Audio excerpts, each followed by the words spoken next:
Hey everybody! Este é o segundo episódio da segunda temporada do Linguascast, seu podcast sobre linguagens, identidades e outras cositas más. O título do episódio de hoje é Linguarudes. Que som é esse? Let's que vámonos!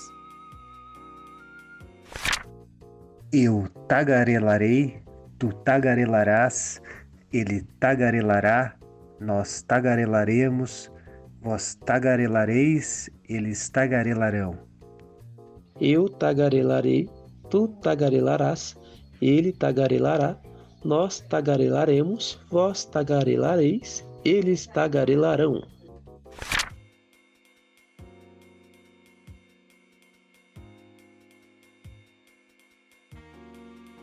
Olá, linguarudos, linguarudas e linguarudes.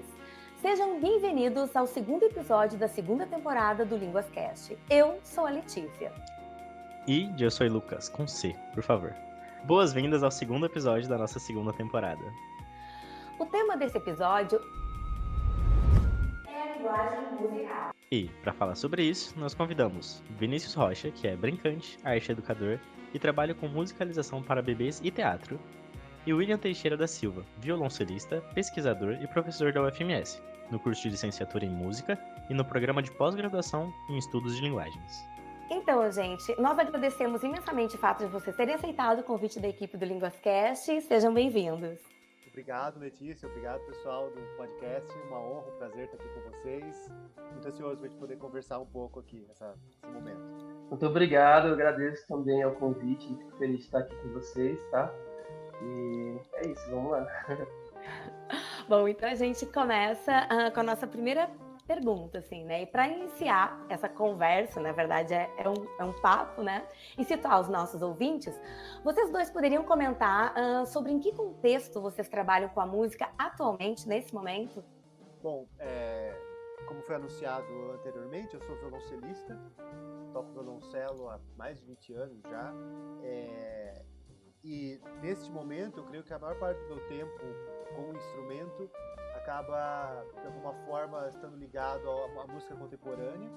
Isso significa que, como pesquisador, como professor universitário, eu estou bem ligado a um tipo de música interessado não apenas em dialogar com as práticas já existentes, mas também, de alguma forma, investigar novas formas de se fazer música. E é nisso que consiste, mais ou menos, essa forma de fazer música que está mais ligada à universidade. Então, além da questão meramente, digamos, do todo o lazer, o entretenimento associado à música, a gente está interessado também em uma construção intelectual, talvez, alguma ligação desse fazer musical com questões de pesquisa um pouco mais amplas. Então, nesse sentido, eu acho que o fazer musical é semelhante, ou seja, a gente está buscando fazer uma música que afete as outras pessoas de alguma forma, mas talvez a maneira de fazer isso mude um pouco, ou seja, que tipo de música a gente está fazendo nem sempre é o tipo de música mais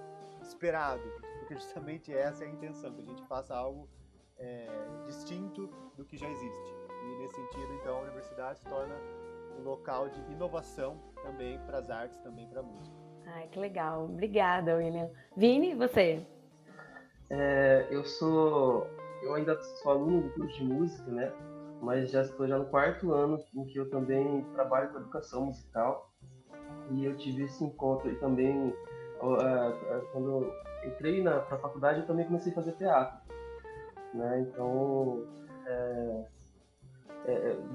esse misto de coisas que eu comecei a fazer, né, me levaram à casa de ensaio, que me levaram ao Instituto Brincante. Então, é só para citar um pouco onde que eu estou no momento, né, que eu sou um educador musical e que me encontrei com essa linguagem também do brincar, né.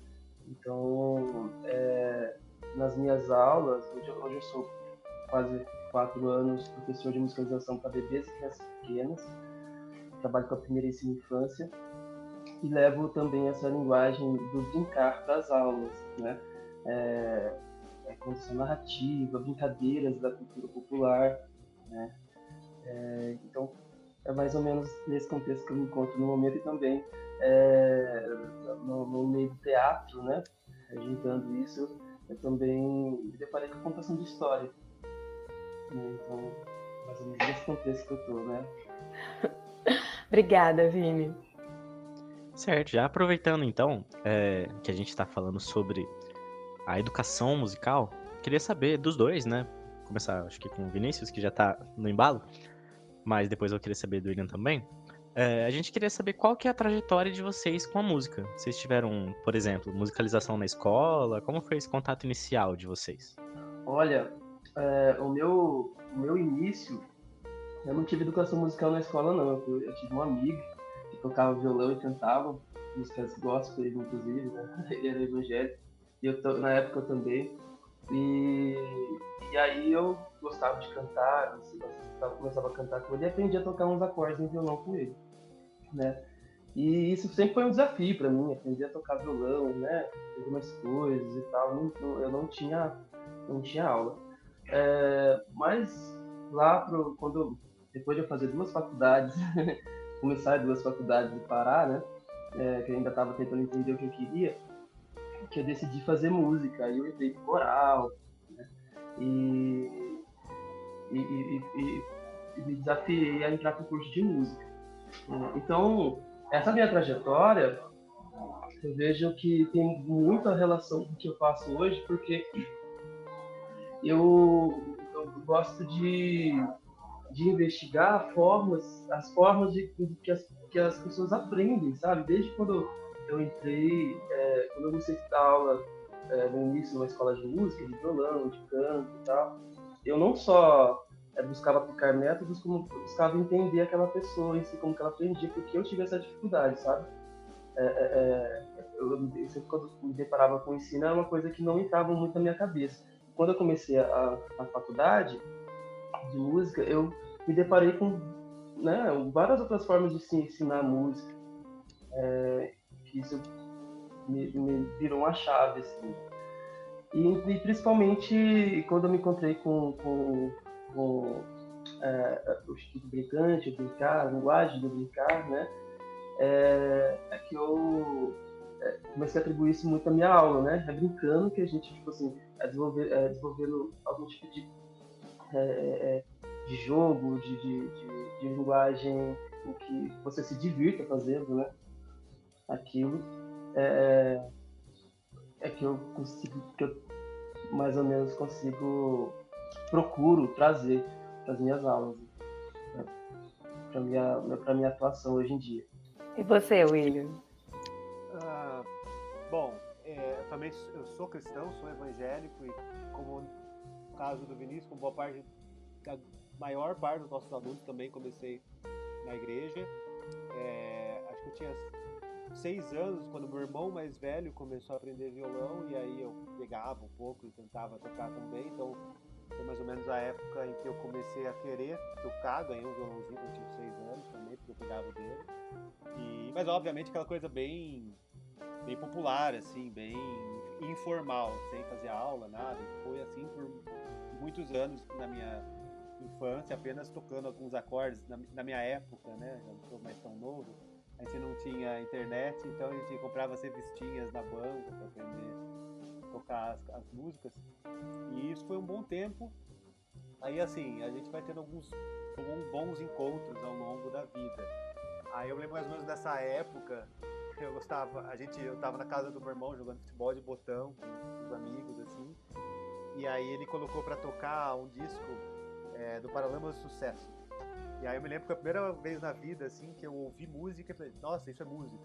Porque, obviamente, todo mundo em casa, de alguma forma, tem uma vivência musical que acaba sendo tão natural que você nem para pra pensar que aquilo em si é uma coisa. É parte da vivência doméstica. Mas ali foi a primeira ocasião em que alguém falou, vamos parar para ouvir isso. A gente parou, ouviu, e eu falei, uau, tem alguma coisa diferente acontecendo aqui. Eu me lembro que isso motivou muito a querer aprender mais. Eu tinha ali 7 anos mais ou menos. E pouco tempo depois eu comecei aquela coisa de criança também, com lata, querer tocar bateria. E aí na igreja eu comecei a querer tocar bateria e graças a Deus teve uma situação em que seminarista da igreja era professor de bateria no Conservatório de Tatuí, e ele me deu algumas aulas, assim, e nessa época eu comecei a ler partitura, eu tinha uns 9, 10 anos. E aí eu estudei bastante bateria, foi o instrumento que eu primeiro me dediquei mais a estudar. Só que aí eu acompanhava, de novo, né, não tinha nenhum vínculo com escolas, conservatórios, sou do interior de São Paulo, então não tinha nada muito organizado nesse sentido. E eu lembro de ler uma entrevista de um baterista chamado Duduca da Fonseca, um baterista de jazz, e ele fala, olha, pra gente tocar bateria não adianta entender o que a gente tem que fazer ritmicamente, tem que entender a harmonia, tem que entender toda a construção musical. E aí isso me fez assim, olha, então não adianta eu chegava da escola e estudava bateria até a noite, estava 10 horas de bateria, eu tinha 10 anos de idade. Então tem que aprender música, teoria, né? Só que assim, não tinha escola, não tinha recursos financeiros para pagar aula, nada disso. E aí na minha cidade tinha justamente um projeto social, como muitos que existem, de ensino coletivo de cordas. Então eu entrei nesse projeto da Orquestra Sinfônica de Rio Claro só porque eu queria aprender a tocar bateria melhor e entender um pouco mais de teoria musical.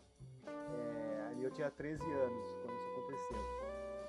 Só que assim, como eu já estudava 10 horas por dia de bateria, eu comecei a fazer essa mesma coisa com o violoncelo. Então o currículo que era para cumprir em 2 anos, eu cumpri em 6 meses. E aí então depois de 6 meses, quando eu tinha 14 anos, eu comecei a dar aula nessa escola. Então por isso que eu até hoje adoro dar aula, porque eu sempre dei aula. Desde 6 meses tocando esse instrumento eu dou aula. E de novo, tive um professor, que é o Francisco Paes, lá em Rio Claro, que foi um grande mestre, e eu, obviamente, acredito como professor que de todos os pilares da educação, o professor é o mais significativo.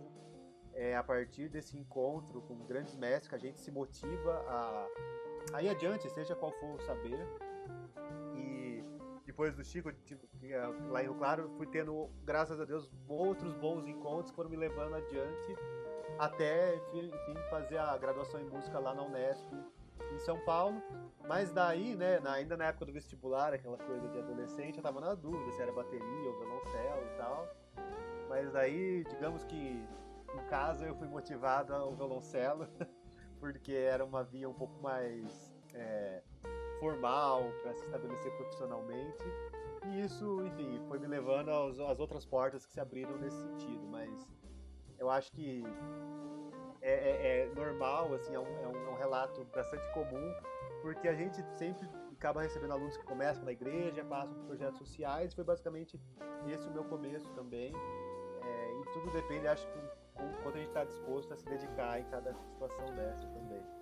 Uhum. Obrigada, gente. E já que o tema do episódio é a linguagem musical, a gente queria saber o que configura a música como linguagem para vocês. Essa é uma pergunta, não sei se você sabe que ela é tão difícil, mas ela é muito difícil. E eu digo que ela é difícil porque para muitos, na verdade, estudiosos desse assunto, a música não é uma linguagem. Então essa não é uma questão tão pacífica, um ponto tão pacífico quanto a gente acredita.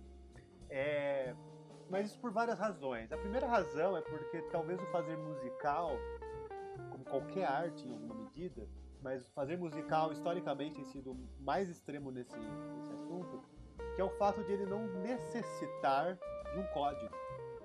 Então, obviamente, a prática musical pode construir códigos, ela tem essa capacidade, mas ela não depende desses códigos para expressar nada.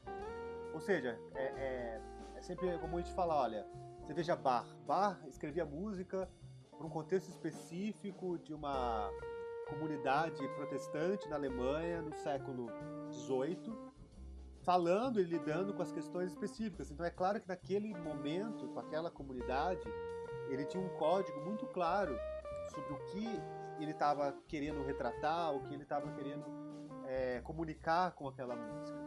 No entanto, passados 300 anos, e nós no Brasil, a gente continua ouvindo Bach sem, na maior parte das vezes, fazer ideia de que código é esse, o que ele estava de fato comunicando do ponto de vista teológico, religioso, e mesmo sem saber nada disso, a gente continua sendo extremamente afetados por essa música. Ou seja, a música pode constituir códigos, ela não depende desses códigos para se efetivar enquanto percepção artística.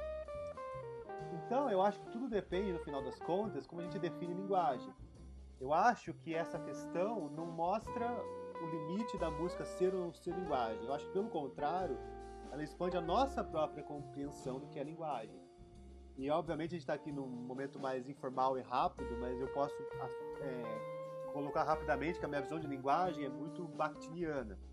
E, nesse sentido, eu acredito que linguagem seja qualquer meio que nos possibilite o diálogo, em primeiro lugar. E, em segundo lugar, qualquer meio que não apenas estabeleça um diálogo entre pessoas, mas que seja capaz de transformar essas pessoas.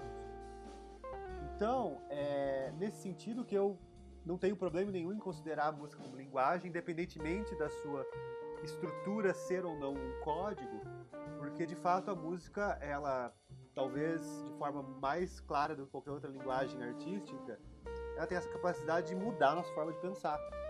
E, no final das contas, é isso que a gente espera quando a gente usa a linguagem. A gente espera que algo que não existe na nossa relação com o outro passe a existir.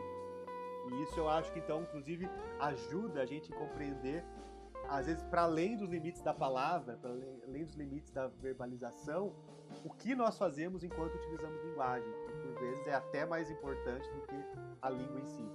Nossa, muito, muito legal essa resposta. Vini, eu já te vi aí fazendo assim, concordando. Tem alguma coisa a acrescentar ou a discordar? Porque eu vi concordando o tempo todo. Então, por isso que, como a pergunta foi feita para os dois, né? Não, com certeza. Assim, o William vai trazer essa visão mais profunda, filosófica, toda, né? Porque porque quando o William falava, eu fiquei pensando na minha prática, né? Desse pouco tempo, mas já é bastante tempo que eu estou dando aula, há uns 4 anos que eu comecei, eu tive algumas experiências, né? Eu trabalhei em escola de música, como eu falei, né? Dando aula de canto, aula de violão. Eu tive também num projeto chamado Delirarte, onde eu levava música também num projeto chamado Moinho de Vento, que é pessoas com condições psicológicas, né, diversas, e aí eu levava, uma vez na semana a gente levava, né. Então, tipo assim, por que estou citando todas elas? O que eu consigo me lembrar de tudo isso, toda essa experiência que eu tive, como pensando na expressão, né, como essas pessoas se expressam através da música, né? Então, tipo assim, o William pontuou, né?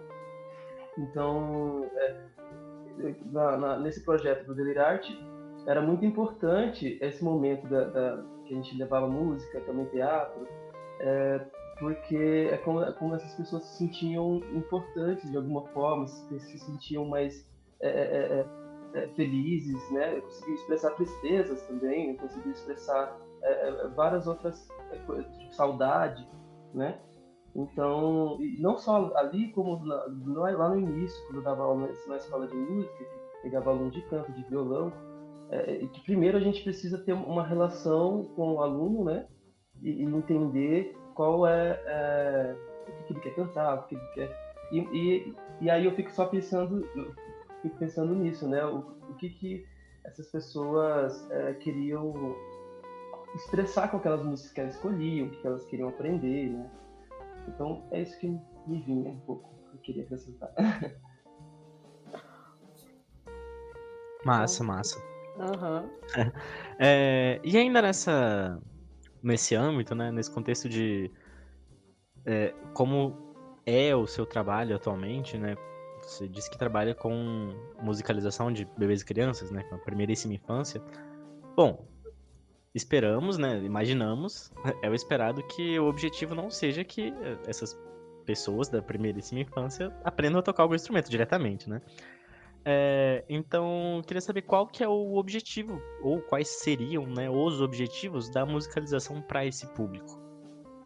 Exatamente, não é o objetivo que as crianças pequenas aprendam da forma como a gente entende, né, o aprender música, né, que é algo sistematizado e tal. E não, eles experienciem, eles vivenciem a música, né? Então, o objetivo é levar música de forma leve, lúdica, por através de uma condução narrativa, de um sentido, né?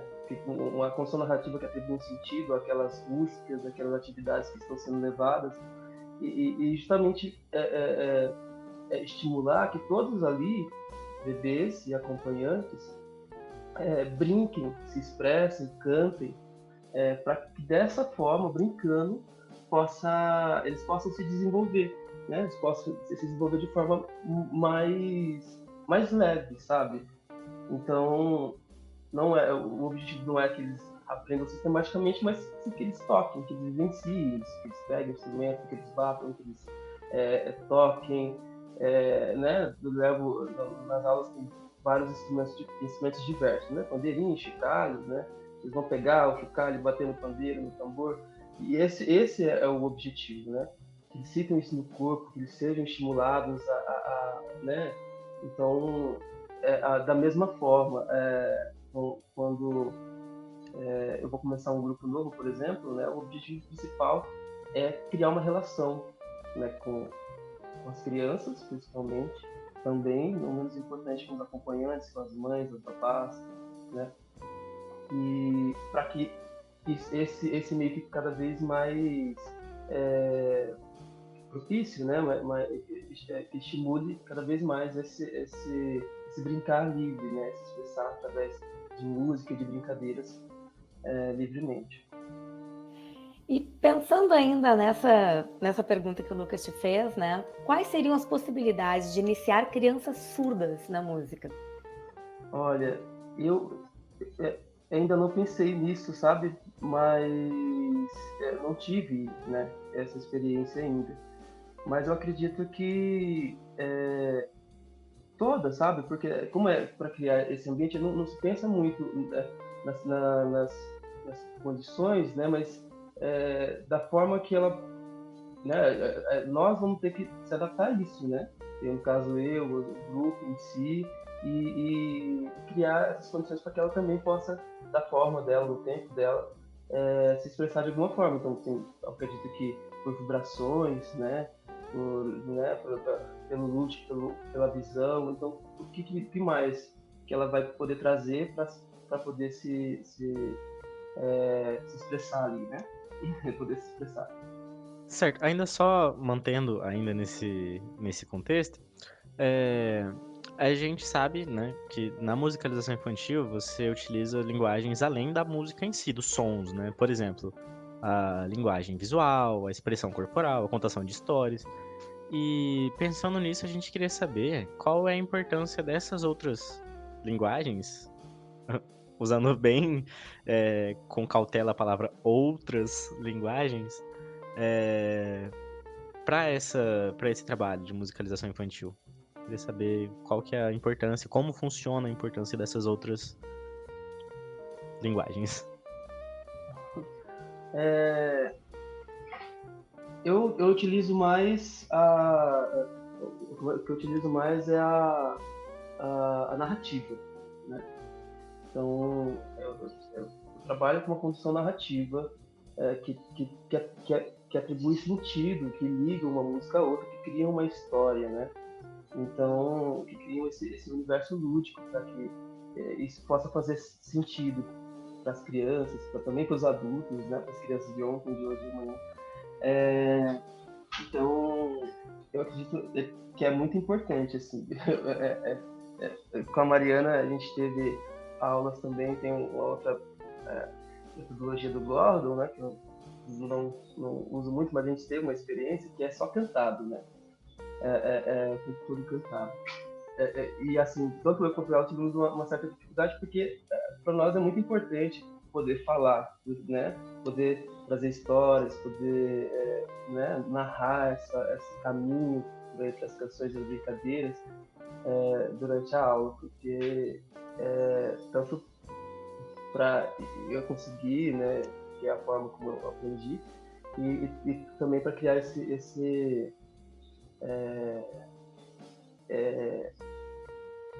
para poder criar esse sentido mesmo, né, entre essa condução. E uso menos, mas uso também eu procuro usar mais objetos. Esse lúdico que eu utilizo de bichos e tal, eu, por exemplo, uso colheres, uso lenço, coisas que estimulam mais a criatividade, a imaginação, né? Um lenço que vira uma folhinha de coqueiro, que vento, né? Então a colher que vira o pirata, que vira o ET, que vira, né? Então eu gosto desses objetos do dia a dia que se transformam. Então eu acredito que isso é muito importante para estimular, porque esse universo da imaginação é muito, né, fértil ali é interessante de estimular. E acho que é isso. Bom, agora, William, a gente viu, né, a nossa equipe andou pesquisando e viu que você tem um projeto de extensão que trabalha musicalidades indígenas. Você podia contar pra gente um pouco mais sobre esse projeto? Sim, bom, faz 8 anos que eu sou professor na UFMS e, obviamente, quando eu cheguei aqui em Campo Grande, gradualmente eu comecei a conhecer um pouco mais da cultura local e, obviamente, ao conhecer mais a cultura local, comecei a ter um contato com as culturas que formam tudo que ocorre aqui no estado de Mato Grosso do Sul. E confesso que nesse processo me impressionou a pouca quantidade de registros sobre as práticas musicais das etnias que hoje ocupam os territórios em Mato Grosso do Sul. E tem um grande colega meu no curso de música do FMS, que é o professor Evandro Iga, especialista em música do Mato Grosso do Sul, mas mais ligado às práticas do chamamé, da toca paraguaia. Conversando com o Evandro, ele falou: William, realmente é um trabalho por se fazer, a gente não tem ninguém que realizou, com exceção da professora Graciela Chamorro, da UFGD, que é uma professora da antropologia, mas que se dedicou com mais rigor acadêmico a estudar as manifestações musicais dos Guarani. E, obviamente, nós temos 11 etnias, então os Guaranis são só uma delas. E essa foi uma inquietação que me acompanhou, assim, e, obviamente, a gente recebe alunos de etnias indígenas e que vêm para o curso de música, em geral, muito desconectados da sua própria tradição da qual eles vêm. E aí, acho que nesse percurso todo foi vários encontros, de novo, né? Eu falei de encontros com grandes mestres, mas para mim isso permanece com os alunos que eu vou tendo o prazer de ter, também, especialmente aqueles que eu posso orientar mais de perto, e eles me dão uma oportunidade de ter que estudar alguma coisa que sem isso eu não iria correr atrás com tanto afinco, provavelmente. E aí houve essa aluna, a Mariana Cabral, que é uma história longa, mas ela mesma escreveu no TCC dela, que foi uma autoetnografia sobre o processo dela de descoberta da própria etnia terena, da qual ela vem, como que um curso que eu fiz parte da organização durante a pandemia sobre música e tecnologia abriu a mente dela para buscar suas próprias raízes, digamos, culturais e musicais. E nesse processo de redescoberta de si, eu como professor, eu acho que a minha principal função é tentar ajudar o aluno a pesquisar, tentar o aluno a descobrir coisas, facilitar esse caminho. Mas, de novo, né, a gente esbarra nessa limitação de referencial bibliográfico, de documentação já existente. Então, resumindo, essa demanda e, ao mesmo tempo, esse interesse crescente de alunos que aparecem, motivou que a gente propusesse, ano passado, no edital da Fundect, de projetos relacionados aos povos originários, esse projeto que é Musicalidades Indígenas de Mato Grosso do Sul. Então, nesse primeiro momento, o nosso projeto ele é muito singelo, meramente a gente tentar fazer um primeiro panorama de quais são as manifestações musicais dessas etnias, porque, de novo, isso ainda não está documentado. com exceção do Guarani, feito pela professora Graciela Chamorro. E, obviamente, em relação aos Terena, já é algo que a Mariana está fazendo no projeto dela de mestrado, hoje em desenvolvimento do PPGEL. E junto disso, então, a gente tentar fazer um primeiro panorama, objetivando, e aqui a gente sabe que o projeto de pesquisa a gente tem uma ideia que pode se transformar no meio da execução. Mas a gente tem um projeto, assim, uma proposta, de que ao final desse primeiro mapeamento bem inicial, que a gente consiga minimamente construir um material didático que possa ser levado para as escolas de ensino básico. Porque a gente sabe muito que legal. esse conteúdo, ele hoje está nas emendas das escolas, mas ao mesmo tempo a gente sabe que os professores não têm simplesmente material para trabalhar esses conteúdos.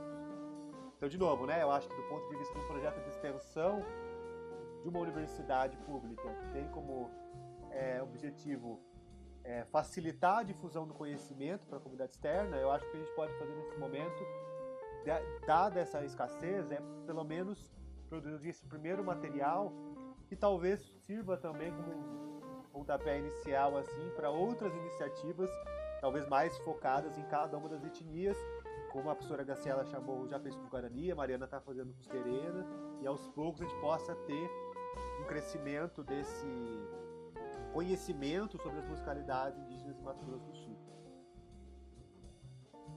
Muito pioneiro. Nossa, muito pioneiro um projeto assim, né? Muito legal.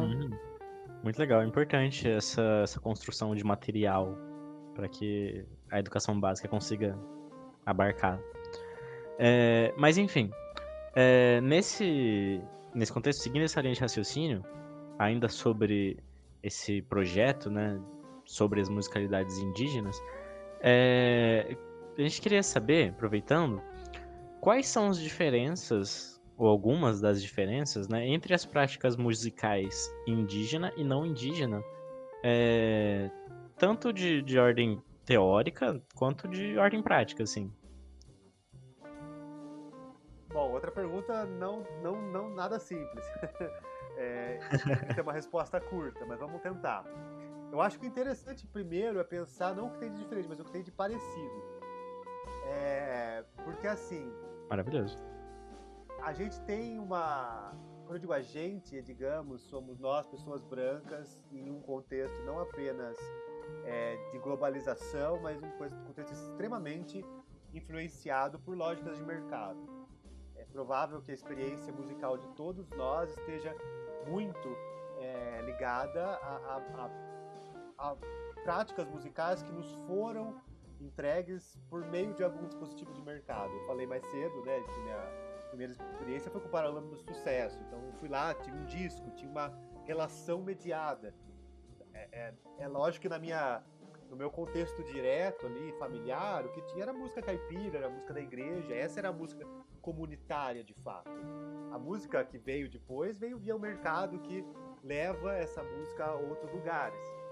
Então eu acho que quando a gente primeiro pensa que as nossas práticas e as nossas experiências musicais, elas estão a todo momento sendo mediadas por forças das mais distintas ordens, a gente começa a pensar que aquilo que forma a nossa... E aqui eu falo identidade não no sentido de delimitação de quem nós somos, mas realmente de pontos de referência nossos no mundo. Ou seja, quando a gente se sente mais ou menos confortável, onde a gente está? O que a gente está escutando? Onde a gente está habitando? E nesse sentido, a gente percebe que dentro dessas comunidades, a música feita, e nos contextos específicos, que são contextos de rituais, contextos em geral ligados a algum tipo de manifestação religiosa, mística, nesse sentido, estão muito ligadas à tradição musical que a gente pode falar, uma tradição ocidental pré-moderna. Eu sempre volto a Bach porque para mim é o meu grande referencial, mas vamos lembrar o Bach fazendo música, como eu disse há pouco. O Bach estava lá fazendo música para a comunidade dele, enfim, para a experiência religiosa deles. Ou seja, existia uma elaboração musical, um pensamento, mas sempre a serviço do que aquela comunidade tinha como experiência que atravessasse aquela existência física ali. Então acho que é nesse sentido que existe um ponto que me interessa muito, que é olhar a música como parte de um ritual. E quando eu digo parte de um ritual, de fato é parte de uma forma de viver que não se delimita apenas, né, numa cerimônia ali de 1 ou 2 horas. Ela atravessa todas as demais instâncias da vida, seja a hora de comer, né? Ninguém faz um churrasco provavelmente sem música. Então todas essas experiências vão formando, e isso atravessa todas as culturas. E isso a etnomusicologia tem nos ensinado, que a harmonia pode mudar, o ritmo pode mudar, ou seja, a estrutura, o código, como eu disse antes, pode mudar. Mas as construções comunitárias que se servem da música, curiosamente, são bastante correspondentes entre culturas distintas. Então essa ideia que você tem uma ligação com uma força transcendente através da música, que você de alguma forma opera qualquer tipo de transformação física, de bem-estar, né? E hoje a gente vai, aí no Ocidente, obviamente, a gente vai tudo via ciência, né? Mas tudo que a gente está acostumado a ver no Ocidente com musicoterapia, por exemplo, ou seja, práticas terapêuticas que se utilizam na música, obviamente uma comunidade indígena faz dentro da sua própria construção, dentro da sua própria cosmovisão, uma reza e todas essas rezas cantadas. Ou seja, a gente pode aqui falar longamente dos inúmeros pontos de contato entre essas musicalidades com as nossas práticas. Talvez a grande questão, e aí esteja o ponto de divergência, esteja de que no Ocidente a gente realmente tem essa preocupação, principalmente na universidade, em teorizar, em fazer tudo caber num artigo, tudo isso poder ser descrito verbalmente. Só que mesmo no Ocidente a gente já está descobrindo que essas descrições, elas são parciais, elas são limitadas. Então, se torna muito enriquecedor poder ter contato com as musicalidades que, de alguma forma, ainda não foram tão influenciadas por essas lógicas de mercado, por essas influências mais globais, porque elas nos relembram as nossas próprias experiências, como elas se formam, a parte dessas outras influências que nem sempre são as que a gente escolheu para nós. E com isso, a gente pode olhar que a teorização sobre a música geralmente se baseia em uma melodia, em uma harmonia, em determinadas notas, do ré, mi, fá, sol, lá, si, dó. Ela não é necessária para a expressão musical. Ou seja, uma comunidade indígena, ela não tem partitura, ela não tem essa construção, e mesmo assim ela faz música. Ou seja, ela prescindindo dos códigos ocidentais, ela torna aqueles membros aptos a se expressarem por meio das suas musicalidades. Então eu acho que isso nos ensina muito, e como eu vou dizer lá no início ao me apresentar, falei sobre essa música que se interessa por de alguma forma inovar, ela nos lembra que a gente ainda, enquanto ser humano em transformação, é capaz de criar novos e novos códigos, novas e novas formas de expressão. Que as formas que estão hoje, que parecem às vezes até imutáveis, de tão solidificadas que estão, ou seja, a gente aprende que esses são os acordes, essas são as notas, e descobre que tudo isso talvez não precise ser assim. Que a expressividade, ela talvez atravesse isso. E aí, mesmo a música que não é feita com essas estruturas, ela também é capaz de nos afetar e comunicar algo, mesmo que a gente não pertença àquela cultura. E aí a gente está nesse limiar da arte de fazer parte de uma cultura, ao mesmo tempo que pode atravessar essa cultura e transformar a própria cultura. É isso que a arte faz, é isso que ela tem um potencial tão distintivo, e que eu acho que olhar as manifestações artísticas das comunidades indígenas podem tanto nos ensinar também. Agora eu vou pedir licença para o Lucas e eu vou avançar uma pergunta, tá, Lucas? Porque eu acho que ela cabe aqui agora. Não, perfeito. É uma pergunta sobre essa questão da teorização mesmo, né? Porque a gente pensa na linguagem verbal, a gente tem a questão das letras e da escrita, né? É assim que ela se manifesta. E a música também tem a questão da notação, né? Seja na partitura, ou seja até pelas cifras, né? É uma forma de materializar aquele som, né? Ele tá ali anotado, né? E aí a gente estava pensando, toda a equipe, enquanto construía o roteiro e as perguntas, se seria possível ou mesmo comum fazer anotação, essa teorização de sons que são sons, por exemplo, um motor ligado, um zumbido, uma sirene, se é possível transformar esses sons em algo possível e comum, novamente, em algo anotável, né? Na realidade, a gente ainda pensa um pouco, mas tudo sugere que a origem assim, da música esteja muito ligada a isso, ou seja, o próprio fato da gente tocar determinadas estruturas musicais em si já parece um registro de sons ouvidos. Então, enfim, os exemplos são inúmeros, mas talvez o primeiro que me vem à cabeça é, óbvio, as 4 estações de Vivaldi, que ele vai lá, ele copia sons de pássaros para o violino tocar. Ou a gente tem, por exemplo, a Sinfonia 6 de Beethoven, em que ele também copia vários sons de pássaros ali para serem tocados. Então, assim, essa ideia de que a gente faz música baseado nos sons que a gente escuta na natureza tá ligado e, de novo, permanece ligado ainda hoje quando a gente escuta essas práticas dos povos originários. E, obviamente, no século XX, onde a possibilidade da gravação, né, de gravar som se tornou viável, a gente hoje consegue não apenas ter uma relação de registrar via notação os sons que a gente escuta, e não só sons naturais, como também sons artificiais, como você disse, uma buzina, uma sirene, seja lá o que for, mas também a gente tem a capacidade de, ao registrar esses sons por meio da gravação, de manipular esses sons eletronicamente em estúdio e, a partir desses sons manipulados, fazer música com eles também. Então, eu acho que o ponto que a gente se encontra hoje das investigações sobre o som são justamente em mostrar que a gente escuta muito menos do que a gente ouve. Que dentre os sons que a gente passam aqui ao nosso redor, a gente está captando muito poucos deles. Se a gente tivesse realmente uma sensibilidade maior para ouvir, possivelmente a gente poderia aprender muito mais sobre o mundo. E aí talvez eu possa inclusive citar um projeto que ano passado eu pude fazer parte, que é o projeto Pantanal Sounds, que a gente foi com uma equipe da Universidade de Harvard lá para a base de estudos do Pantanal da UFMS, justamente porque era a nossa compreensão de todos ali que estar dentro do ecossistema, entendendo a sua própria dinâmica, entendendo a sua paisagem sonora, que é o termo que a gente dá para esse conjunto de sons, ele se torna uma percepção muito mais ampliada. O professor Brian Holmes,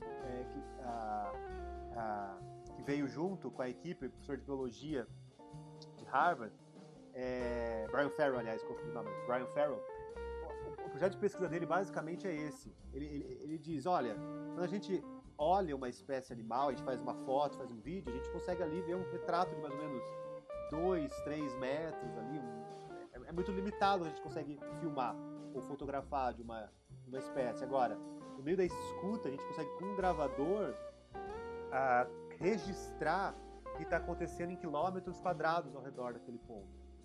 E isso nos ensina sobre como está sendo a divisão de território dessas espécies, como que eles estão ocupando aquela região, e se a gente encontra na análise desse som algum buraco, isso provavelmente indica que está havendo algum desequilíbrio dentro daquele ecossistema.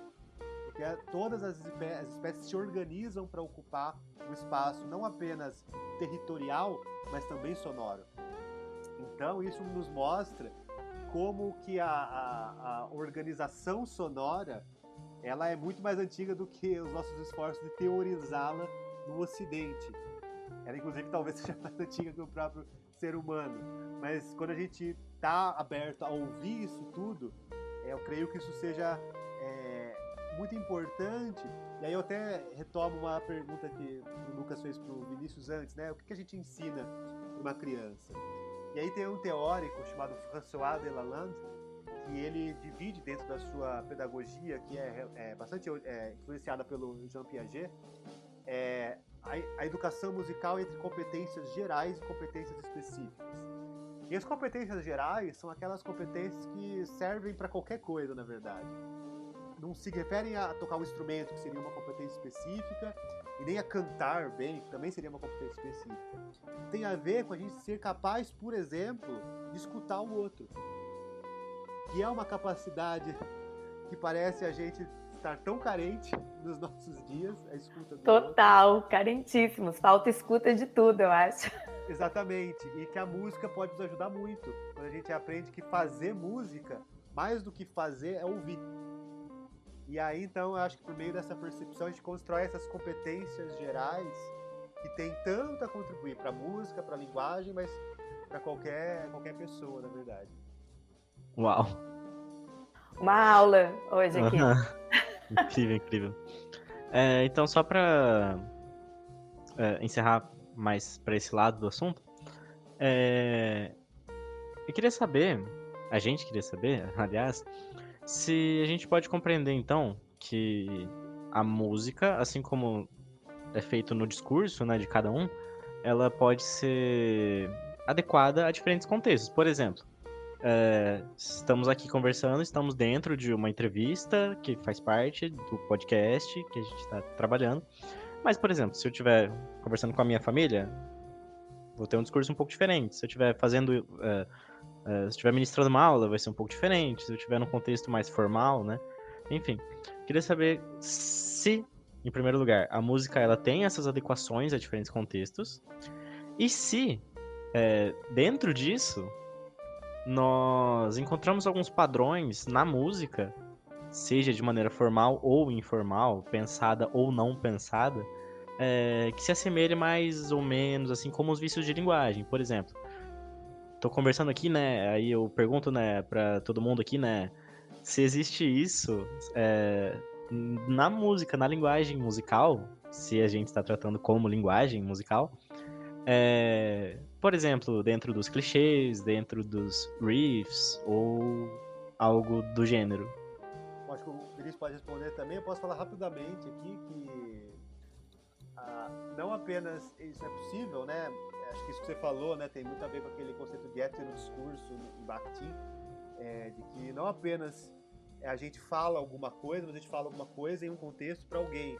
E isso determina qual estrutura linguística a gente está utilizando. Com algum objetivo, né, de preferência. Exatamente. Mas que além disso, a nossa fala está sempre sendo atravessada pela fala dos outros. Então, isso me interessa muito, primeiramente porque, embora seja possível fazer música sozinho, e eu faça bastante isso, mas isso eu diria que é o menos prazeroso de se fazer. O mais legal é de fazer música com outros.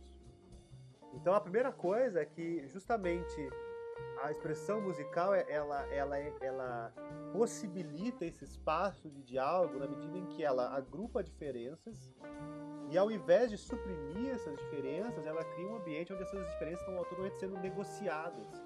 E é isso que torna essa expressão coletiva tão mais rica.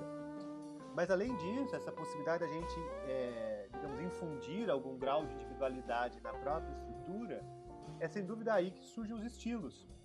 É daí que a gente pode ouvir, sei lá, AC/DC, Led Zeppelin, e saber que são coisas totalmente diferentes. Ou ouvir Noel Rosa e Cartola e saber que são dois compositores diferentes. A gente está falando de gêneros semelhantes, de contextos sociais semelhantes, mas de expressões que, ao se formarem de uma forma tão individual, elas acabam sendo atribuídas a um sujeito específico. E aí é interessante, porque a gente nas linguagens fala de vícios, né? E acaba sendo uma noção, de alguma forma, uma conotação um pouco negativa, né? E aí, mais uma vez, as artes, eu acho que elas nos possibilitam isso, né? A gente vê que antes de serem negativas, são simplesmente marcadores de uma expressão individual e que a gente pode, conscientes delas, escolher seguir com elas ou não. E isso eu acho que é algo que nos liberta também para nossa própria construção de si. Mas acho que o Vinícius tem mais a falar sobre isso. Imagina, você falou basicamente o que eu ia falar, mas que é justamente sobre isso mesmo, né? De que isso vai trazendo características, né, ao músico, né, características a um estilo musical, mas eu chego mais ao músico em si, né? Esse fazer musical em conjunto, em que a gente vai se tornando uma mistura de nossas referências, né? E do que a gente assimilou dessas referências também. E aí, exatamente quando você pergunta esses vícios de linguagem para a música, é uma coisa que eu vejo como interessante, né? Porque também traz essa característica ao músico em si, né? Ao performer, ou então eu pego muito, eu faço, me reúno com alguns amigos para tocar alguns hinos, né? E cada um tem ali, e aí assim, essas referências para esses hinos são diversas, né? Então cada um vai ter ali, traz assim uma característica diferente ou de um lugar diferente, né? Porque esses hinos eles podem vir de vários estados do país, né? Cada estado faz de uma forma, né? Lá na Bahia tem sedes, lá no Rio de Janeiro tem, mas já traz ali uma levada um pouco diferente, né? Então, exatamente, tipo, eu consigo pensar nisso mais de uma forma positiva, né? Nesses vícios de linguagem na música em si. Só deixa eu voltar um pouquinho, assim, no gancho. Quando foi falado pelo William sobre as diferenças de estilo que se tinha, por exemplo, nesse contexto, entre aspas, sambístico, de diferenciar somente por ouvir Cartola de Noel Rosa, por exemplo. Na opinião de vocês, isso tem se perdido ou está se perdendo por conta dessa globalização aplicada na música ou não? E queria saber um pouco da opinião. Olha, eu dou aula disso, então eu posso dizer que a gente tem trabalhos que tem mapeado, por exemplo, a quantidade de sequências de acordes, digamos, o recorte dentre as músicas mais tocadas nas últimas décadas, quais padrões harmônicos têm sido utilizados. E, de fato, existe uma homogeneização muito grande.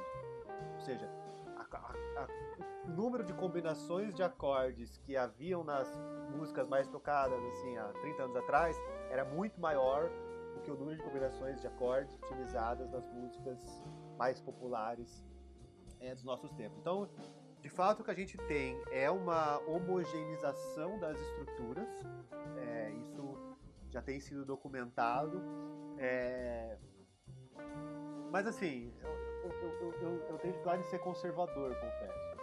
Eu acho que isso simplesmente nos mostra assim que se essa prática musical ela está se esgotando, ela está basicamente se autofagocitando assim, de tão repetitiva que a lógica de mercado faz com que ela seja, isso então dá espaço para a gente buscar outras formas de fazer música fora desses meios. Para mim está muito ligado, né, das coisas que eu tenho estudado por conta de tocar música com tecnologia, da inteligência artificial. Então, uma música dessas feitas com de uma forma tão pré-fabricada, de uma forma tão já homogeneizante, de fato é uma música que uma inteligência artificial não tem dificuldade nenhuma em fazer. Então, talvez o interesse seja, tudo bem, então vamos deixar a inteligência artificial fazer essa música, a gente pode se dedicar a fazer uma música que não seja assim. E essa música, a inteligência artificial vai ter mais dificuldade em fazer. Por isso, tudo tem a ver, né, com, acho que no final das contas, a ligação realmente entre esse olhar para as artes, esse olhar para a música, é pensar assim, que tipo de sensibilidade a gente está buscando criar em nós e nos outros. Porque, obviamente, se a gente se torna insensíveis para certas coisas da vida, a gente vai deixar de sequer almejar outras delas na nossa construção de vida, inclusive na nossa construção política de sociedade. Então, as artes nos fazem sensíveis a experiências de vida que, por vezes, a gente não estão ao nosso alcance na nossa vida aqui. Então a gente vislumbra essas experiências através das artes, a gente começa a falar, poxa, talvez seja possível, vale a pena a gente buscar construir isso. E quando elas se tornam tão homogeneizantes, a gente acaba se conformando. A vida é isso, então é isso que a gente pode esperar. Por isso, eu acho que essa restrição tão grande nos mostra que alguma coisa tem que ser feita, vai ser feita, para que a gente atravesse essas formas de se pensar e se fazer música, que de fato se tornam, pouco a pouco, cada vez mais restritas. A gente vai se aproximando do final. Nós temos uma pergunta que sempre encerra as entrevistas, né?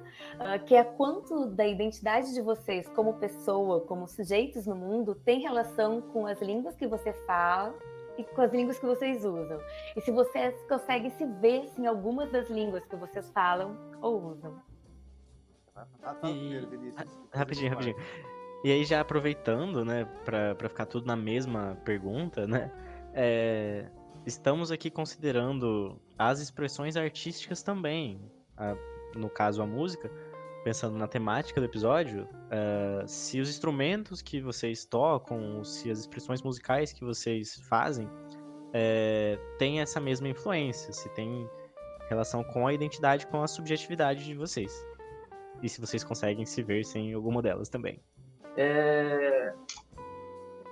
A música, né, desde que ela se apresentou a mim também, né, eu apresentei a ela, se fez necessária, sabe? Ela me salvou em muitos aspectos, né? Porque eu sempre fui mais introspectivo, né? A música e as artes em si, elas trouxeram tiraram de dentro, né? Expôs isso que havia dentro de mim para o mundo, né? Então, tipo, assim, através da música, através de cantar, através de contar histórias, eu consegui explorar mais a oralidade, consegui falar, ou então me expressar através da música. Então, assim, se eu conseguir me ver sem, é uma forma bem triste, uma versão mais triste de mim, eu acredito, né? Então, o pouco de, assim, não um pouco, mas o tudo de mim que eu já mostrei para o mundo foi por conta dessa linguagem, por conta da música em si, né? De todas as formas em que eu consegui explorar ela, vivenciar ela no mundo. Que resposta linda! Bom, a pergunta, né, quanto se a gente se vê, né, quanto da nossa identidade é construída por essas línguas. Bom, eu confesso que eu gosto bastante do conceito de devir, né? E acho que a grande beleza dele é que nos mostra que a gente é o que é agora e que talvez amanhã a gente possa ser outra coisa.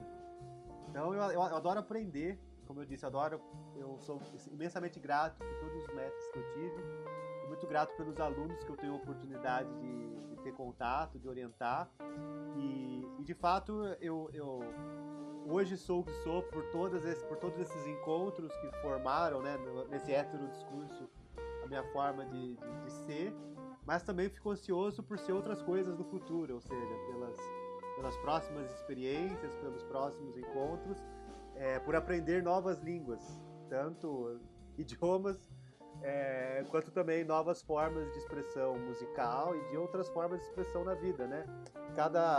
Acho que esse é um privilégio que os professores podem ter, por mais que a gente envelheça, a gente pode sempre estar tendo contato com uma geração mais nova. E como eu disse, eu tô longe de ser pessimista. Eu acho que cada uma traz alguma coisa diferente, nova, e a gente consegue, a partir disso, se atualizando em novas versões aí, e eu acho que sempre são mais interessantes também. Então, vale a pena continuar ouvindo e aprendendo para ser coisas diferentes no futuro. Então, era isso. A gente agradece imensamente, mais uma vez, a participação de vocês, a disponibilidade de vocês de virem aqui, né? A gente sabe, mais uma vez, que vocês têm agendas super cheias, os dois. Então, a gente agradece imensamente, de verdade. Tudo foi uma aula aqui hoje, né, Lucas? Maravilhoso. E o Lucas, a gente tem uma ligação com a música também. Extracurricular, né? Vamos deixar bem claro. Então, foi muito sim, incrível escutar vocês. Uhum. Tá no coraçãozinho agora. Eu vou agradecendo. Obrigado, Letícia, Lucas, todos da equipe do projeto. Prazer estar aqui com vocês. E parabéns pelo trabalho do podcast. Faço votos para que logo vocês permaneçam trazendo mais gente interessante para conversar. Maravilhoso. Contente, muito, muito, muito contente de estar aqui com vocês, né? De poder falar um pouquinho da minha experiência e poder também ouvir, né? Ouvir o professor William também, que é bem bacana. E é isso, gente. Uma honra, muito obrigado pelo convite. E a palavra do dia é estribilho. Segundo o dicionário Aulete Digital, versos que se repetem ao final de cada estrofe ou em intervalos regulares de uma composição, de música ou poesia. Refrão. Neste episódio do LinguasCast, os áudios são do freesound.org. Direção e roteiro foram realizados de forma colaborativa por toda a equipe do LinguasCast. A edição de som e mixagem foram feitas pelo Henrique dos Santos Mociaro. A pré-produção é realizada por Letícia Carriconde e Ana Carla Miranda. Nossas artes são feitas por Mariana Piel. Nossa transcrição e pós-produção foi feita pela Rosa Luiz, Júlia Beatriz de Castro Martins, Lucas Modesto e Letícia Carriconde. O podcast é produzido pela Ana Carla Miranda. Este é o 3º ano do LinguasCast. Você pode escutar as temporadas anteriores e todos os episódios desta no Spotify ou no YouTube, pelo canal LinguasCast.